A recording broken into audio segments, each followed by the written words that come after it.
नमस्कार। Times of Swaraj में आप सबों का स्वागत है। मैं हूं संतोष सिंह और आज हम टाइम्स ऑफ स्वराज में चर्चा करने जा रहे हैं कि सारे बिहार में शिक्षकों के घर परिवार से लेके शिक्षकों के यहाँ मतलब जश्न मन रहा है। कह लीजिए एकदम सरकार तो एकदम ढल गया। अब तो सिद्धार्थ बाबू सबको घर पहुंचा दिए। अब तो प्रखंड और पंचायत तक ऑप्शन दे दिए हैं। अनुमंडल उन्मंडल खत्म। 10 ऑप्शन में 3 ही और जो है सो अनिवार्य है, 7 अनिवार्य नहीं है। और जो जहां चाहे जैसे चाहे जो जिस स्थिति में पहुंच जाइए, बीमार हैं तो हमको बताइए। बाकी चीज जो अगर आप बहुत दूरी पर हैं तो वो भी बता दीजिए, आवेदन लिख कर दीजिए और हम आपको सब जगह अनुकूल ऐच्छिक समझिए, लगभग ऐच्छिक के जैसा जो है आपको घर पर पहुंचा देंगे। लेकिन शिक्षा विभाग में या शिक्षक संघ के जो बड़े नेता हैं, जो पिछले 50 वर्षों से शिक्षा व्यवस्था को करीब से देख रहे हैं, उनका मानना है कि सिद्धार्थ का ये छलावा है और इस पूरे खेल का मतलब है कि पैसा का दोहन, शिक्षकों को लूट लेगा ये। तो काहे ये बात संघ मान रही है, संघ के लोग ये क्यों कह रहे हैं ये बात, सीधे हम चलते हैं शत्रुघ्न बाबू के पास। सर प्रणाम। प्रणाम प्रणाम।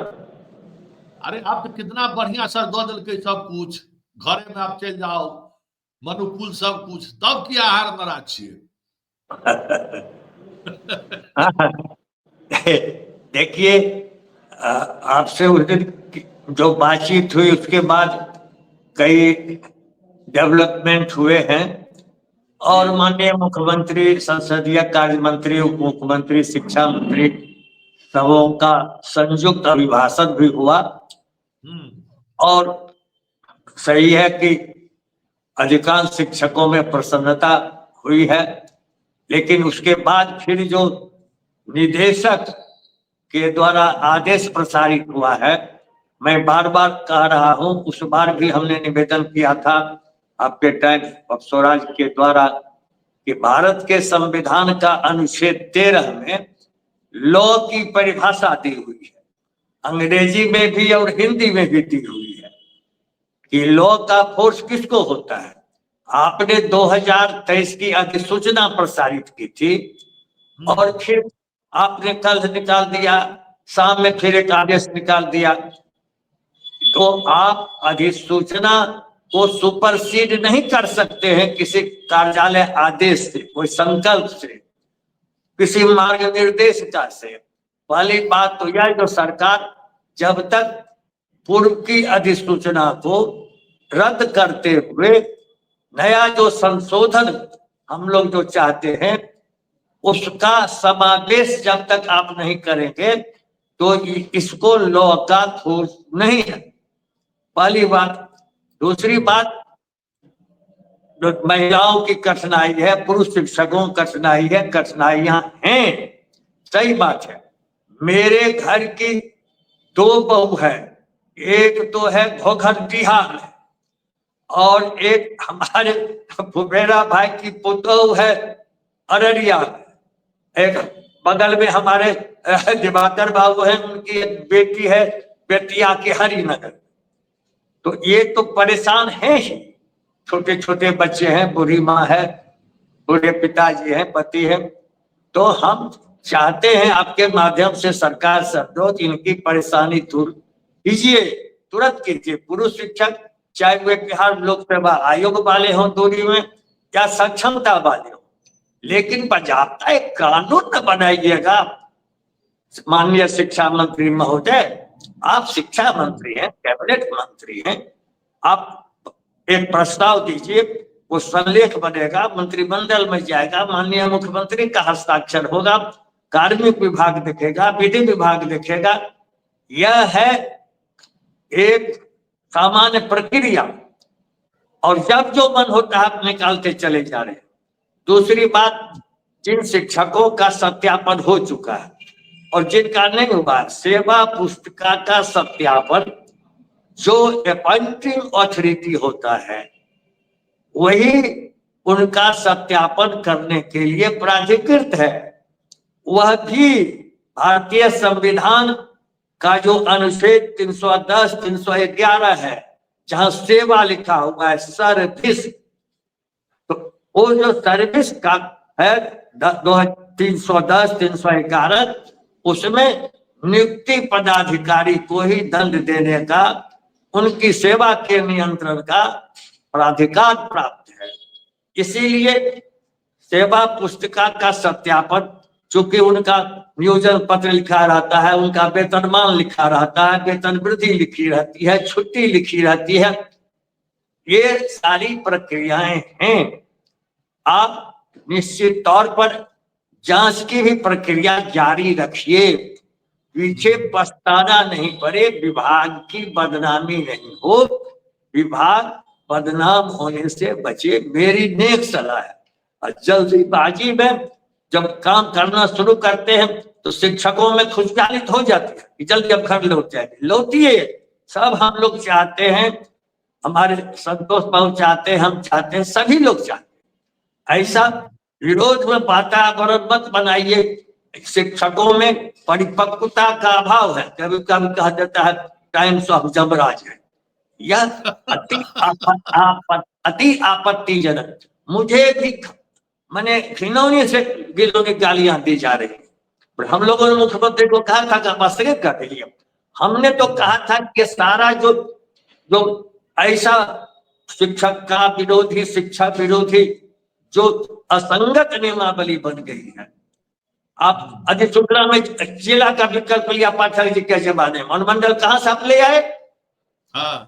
बट्टू था, किसने आपको पावर दिया? कैबिनेट में पास हुआ। तो जो गलतियां हो गई, सरकार को सद्बुद्धि आई और उन्होंने कहा कि नहीं, इसको अभी रद्द कीजिए, बाद में देखा जाएगा। अब सरकार ने जब रद्द कर दिया तो नंबर 1, रद्द करने की अधिसूचना निकालिए। नंबर 2, जब अधिसूचना निकालिए तो उसमें जो हम लोगों की मांगे हैं और सरकार भी सहमत है, माननीय मुख्यमंत्री सहमत है, संसदीय कार्य मंत्री, माननीय शिक्षा मंत्री सहमत है कि अब हम गिरी प्रखंड छोड़ करके ही तबादला करेंगे और जिसकी जो कठिनाई है वो ऐच्छिक करेंगे। और सबसे महत्वपूर्ण बात है सेवा की निरंतरता। सेवा की निरंतरता के जो महत्वपूर्ण, हम 18 साल 20 साल हो गया है जो शिक्षा मित्र था, आप उनकी सेवा की जो पसीना की पूंजी है खा जाइएगा। आप सेवा की निरंतरता, वेतनमान निश्चित तौर पर और एक विधि विधान सम्मत नियमावली निकालिए, हम लोग समर्थन कर रहे हैं। अन्यथा ये जल्दीबाजी में कोई ऐसा काम नहीं कीजिए कि फिर माननीय उच्च न्यायालय में आपको जवाब देना पड़े और हम लोग भी आपको कटघरे में खड़ा करते रहे। ऐसा वातावरण नहीं बनने दीजिए। अब जो बातें बीत गई सो बीत गई, नए सिरे से एकदम कानूनी प्रक्रिया फुल प्रूफ हम लोग के साथ बैठिए, संवादहीनता को समाप्त कीजिए। जब तक आमने सामने बैठेंगे ही नहीं, एक तरफा जब सोचेंगे तो कुछ न कुछ गलतियां होगी। यह जनतंत्र है, इसलिए डेमोक्रेटिक नॉर्म और फॉर्म बनाइए, गेट टुगेदर कीजिए। यही निवेदन हम आपके माध्यम से आज कर रहे हैं संक्षेप में। लेकिन ये जो अभी नया कल जो एक तो कहे कि विशिष्ट स्रोत से हमको पता चला है कि विशिष्ट लोग जो है तो आना जाना, चिट्ठी से तो हंगामा मचा हुआ था ही। कल वो पूरा क्या तबादला प्रोसेस होगा उसका भी एक प्रारूप उन्होंने दिया है कि आप आवेदन लिख के हमको दीजिए, अभी आवेदन। अच्छा सर, आप लोग तो बहुत अनुभवी आदमी हैं, ये आवेदन और अभी आवेदन में क्या फर्क है? आवेदन का अंग्रेजी हुआ एप्लीकेशन, अभी आवेदन का रिप्रेजेंटेशन। अभ्यावेदन की जरूरत, अभ्यावेदन तो हुआ कि हमारा वाजिब काम आप नहीं कर रहे हैं, तब हम रिप्रेजेंट बार बार कर रहे हैं। क्योंकि हाईकोर्ट में भी प्रेरित होता है तो कहता है विभाग में आपने रिप्रेजेंट किया कि नहीं किया। रिप्रेजेंटेशन इज कॉल्ड अभ्यावेदन इन हिंदी। तो इसकी कोई जरूरत नहीं है। आप पहले अधिसूचना जारी कीजिए और उसमें जो हम लोगों की मांग है उनका समावेश माननीय मुख्यमंत्री की सदिच्छा के ही आलोक में कीजिए और निश्चित तौर पर सबों का जो ऐच्छिक तबादला है उसका भी नियम बना दीजिए। लेकिन इसमें जो अभी जो कल पत्र जारी किए हैं उसमें एक लाइन तो उन्होंने लिखा है कि ऐच्छिक जो है सो आपको अभी आवेदन पर हम विचार कर लेंगे। हाँ तो ठीक, लेकिन ये कार्यालय आदेश है संतोष जी, इसको हाँ। अधिसूचना कीजिए। और सरकारी पदाधिकारी जो अपर मुख्य सचिव होता है, विशेष सचिव होता है, संयुक्त सचिव होता है, उप सचिव हुआ, ये है सरकार। ये अनुच्छेद 309 में है कि सरकार कठिनाई दूर करेगी, सरकार नियम बनाएगी 309 के अनुरूप। निदेशक का हस्ताक्षर सरकार का हस्ताक्षर नहीं है। निदेशक निर्देश दे सकते हैं, निदेशक प्रस्ताव बना सकते हैं, आपका अनुमोदन होगा, कैबिनेट मंत्री का संलेख पर हस्ताक्षर होता है।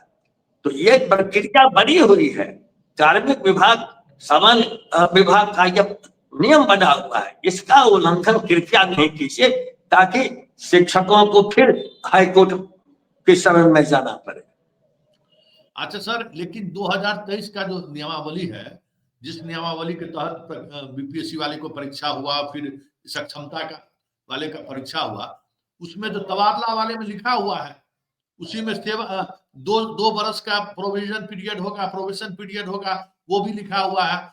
और उसमें ये भी लिखा हुआ है कि डॉक्यूमेंट्स वेरिफिकेशन नहीं होगा तब तक आपकी प्रोबेशन पीरियड जारी रहेगा।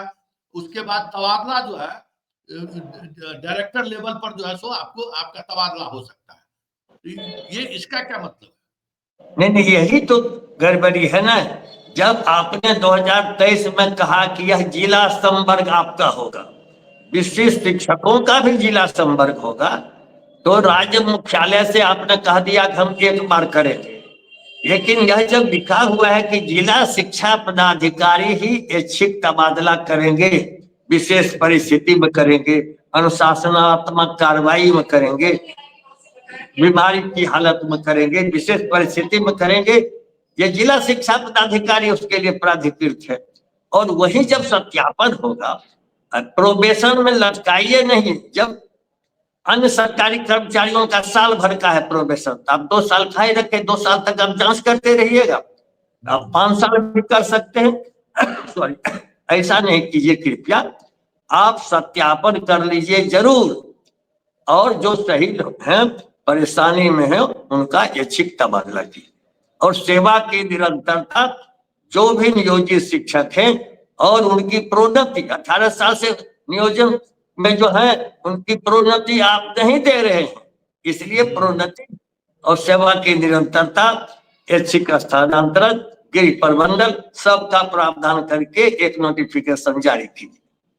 मतलब नोटिफिकेशन निकलना जरूरी है, इससे नहीं होने वाला। निश्चित निश्चित, नहीं तो एकदम गैर कानूनी हो जाए, कोई भी चैलेंज कर।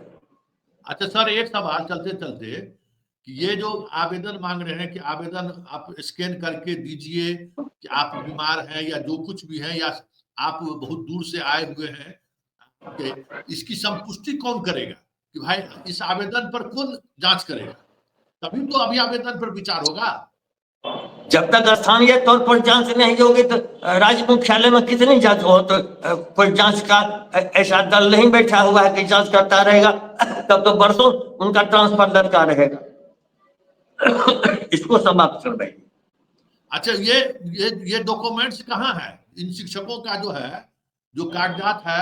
जैसे मान लीजिए कि आप शत्रुघ्न बाबू बेगूसराय के हैं, आपकी पोस्टिंग औरंगाबाद में, तो ये सत्यापित कौन करेगा कि भाई 500 किलोमीटर दूर से जहां जो नियोजित है, जहां जो नियुक्त है, उसका सक्षम पदाधिकारी सत्यापन करेगा, राज्य मुख्यालय में संभव नहीं।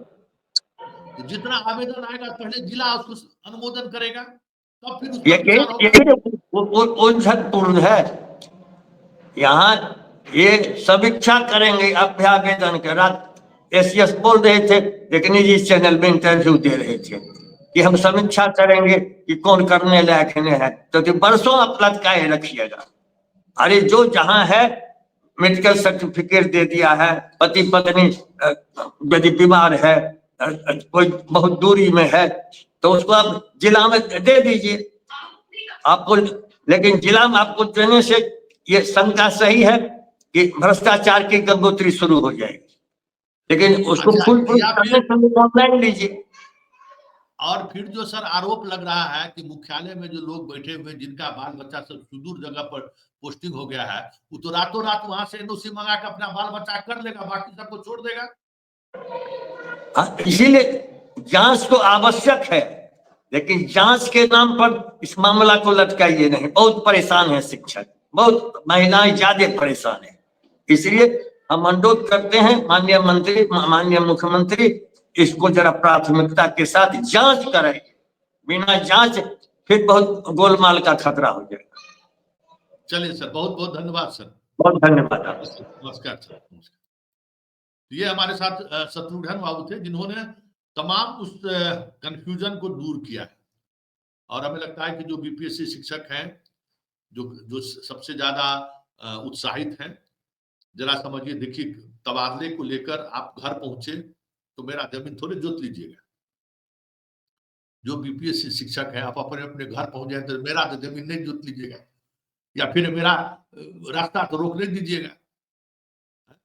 अरे आप अपना घर पहुंचिएगा, अपने पत्नी के पास पहुंचिएगा, अपने पति के पास पहुंचिएगा, अपने आसपास में रहिएगा, तो बहुत तरीके की समस्याएं जो आजकल हो रहा है आपको, वो समस्याएं खत्म होगी।